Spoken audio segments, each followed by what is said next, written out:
सभी सम्मानित मीडिया प्रतिनिधियों को मेरा नमस्कार। आज मैं यहाँ एक अत्यंत महत्वपूर्ण और गंभीर विषय को लेकर आपके समक्ष संवाद करने के लिए उपस्थित हुआ हूँ। आप सबको जैसे कि मालूम है कि इस समय फिल्म फूले पर सेंसर बोर्ड द्वारा की गई सेंसरशिप के कारण विवाद पैदा हो रहा है।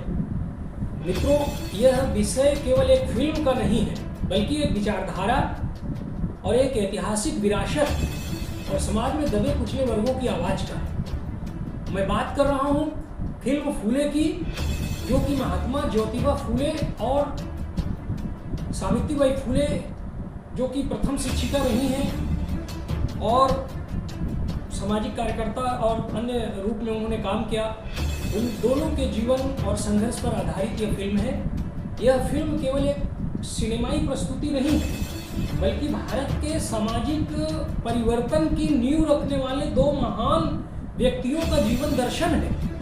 उनके विचार, उनके कार्य और उनका संघर्ष, ये सब आज भी प्रासंगिक है, जरूरी है। और मैं मानता हूँ कि वो सब बातें इस फिल्म के माध्यम से जनमानस तक पहुँचने चाहिए थे, लेकिन दुर्भाग्यवश इस ऐतिहासिक फिल्म को सेंसरशिप, आपत्तियों और कानूनी विवादों में उलझाकर सेंसर किया जा रहा है। इसको हम सेंसर बोर्ड की आपत्तियां कहें या सच्चाई से परहेज माने, CBFC, जिसे आप central board of film certification यानी सेंसर बोर्ड के नाम से जानते हैं, इसने फिल्म में प्रयुक्त कई शब्दों जो कि ऐतिहासिक दस्तावेजों पर आधारित थे, उन पर कट लगाए हैं।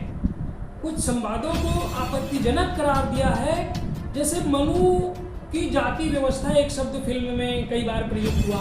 महर और मांग, जो उस समय की जातियां थी, ब्राह्मणवाद, इन शब्दों को फिल्म से हटा देने या उन्हें परिवर्तित करने का CBFC ने निर्देश दिया और आपत्तिजनक करार देकर कुछ संवादों को हटाने की बात कही। अब प्रश्न मैं उठाता हूं कि क्या सेंसर बोर्ड अब ऐतिहासिक सच्चाइयों को भी सेंसर करेगा?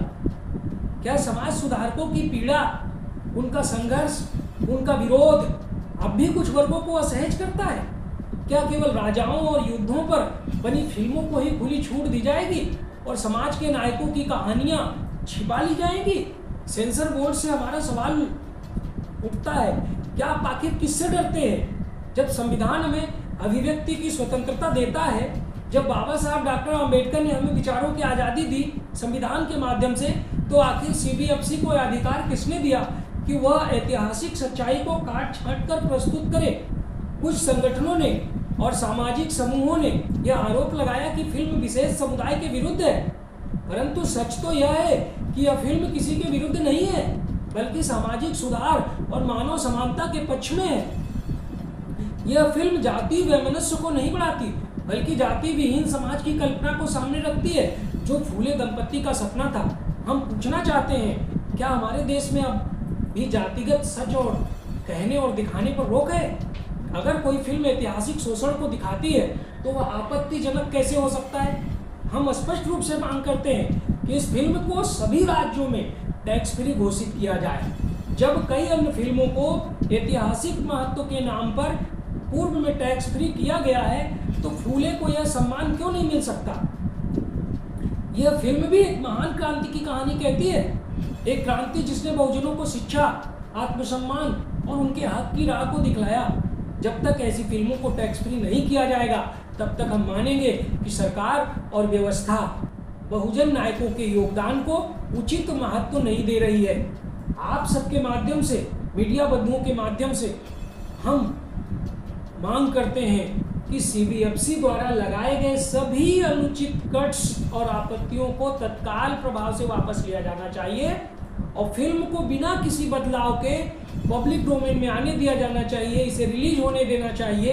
भारत सरकार और राज्य सरकारें इस फिल्म को ऐतिहासिक और सामाजिक दृष्टि से महत्वपूर्ण मानते हुए टैक्स फ्री घोषित करें। केंद्र सरकार अभिव्यक्ति की स्वतंत्रता और ऐतिहासिक सच्चाई पर जो हमला हो रहा है, उसकी सुरक्षा सुनिश्चित करने की दिशा में कठोर कदम उठाए। समाज सुधारकों पर बनी फिल्मों के लिए विशेष सेंसरशिप गाइडलाइन बनाई जानी चाहिए, ताकि फ्यूचर में, इन कमिंग फ्यूचर, नियर भविष्य में ऐसी अड़चनें ना आने पाए। देखिए, हम कह सकते हैं कि ये सिर्फ एक फिल्म नहीं है, बल्कि एक आंदोलन है।